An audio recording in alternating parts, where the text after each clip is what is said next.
Alrighty, for this module, we had to look at a science misconception.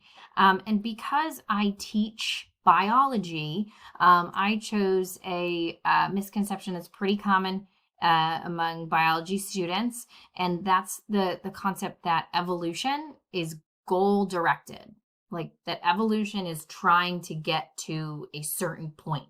Like we want jaguars with big teeth, whatever it is. And I think one of the biggest impacts or one of the biggest driving forces in why there are misconceptions in evolution is because we are egocentric. As humans, we think about humans and what our experience is, where we are today as a species. We think about our traits, our behaviors, and we are looking back in time at where we have been.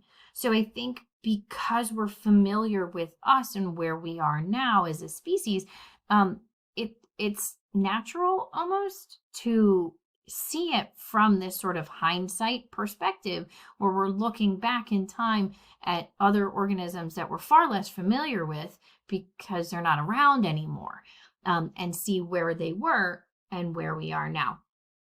I do think that there might be a little bit of religious influence here as well, but in my personal experience, I haven't really found this to be an issue, but I believe it is out there and in other districts where there might be a higher density of individuals who have strong religious belief systems.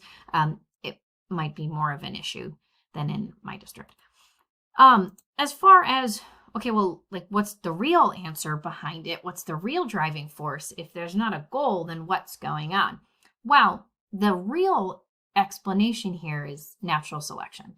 Natural selection is the driving force behind evolution. And what that means is the concept of survival of the fittest, that an organism that is the most suited to its environment, best fit, not most buff, but most suited to its environment, kind of like a puzzle piece, the one that fits best in that environment is more likely to survive, therefore more likely to reproduce, therefore more likely to pass on those traits to future generations. And this is going to happen with inherited traits, not acquired traits.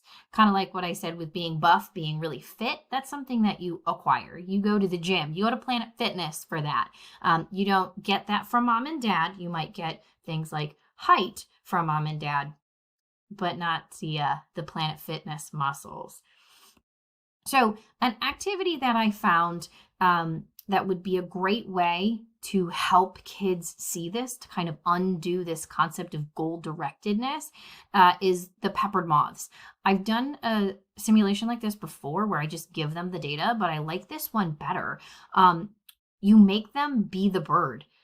You give them a white sheet of paper, and then you'll end up with a newspaper. You give them 30 little white circles and 30 little newspaper circles, and you set them out on the white sheet of paper. You give them 15 seconds to eat the circles. Those are the moths. So you pick out all those circles and you record how many are left after the time. Then you take what's remaining and double it to illustrate a next generation. You run it another trial, another generation, double it, do another generation. So you watch what happens over those 3 generations, and then the kids can graph the trends. Then you run it again on the newspaper version and see how those numbers change, indicating those darker trees and the darker moths on those darker trees. What's not in the version that I'm attaching here is something I would do with my kids. I would also do trials with black circles because we have all black tabletops. So it would be one more round to kind of see, okay, well, if there's another variation, what would happen?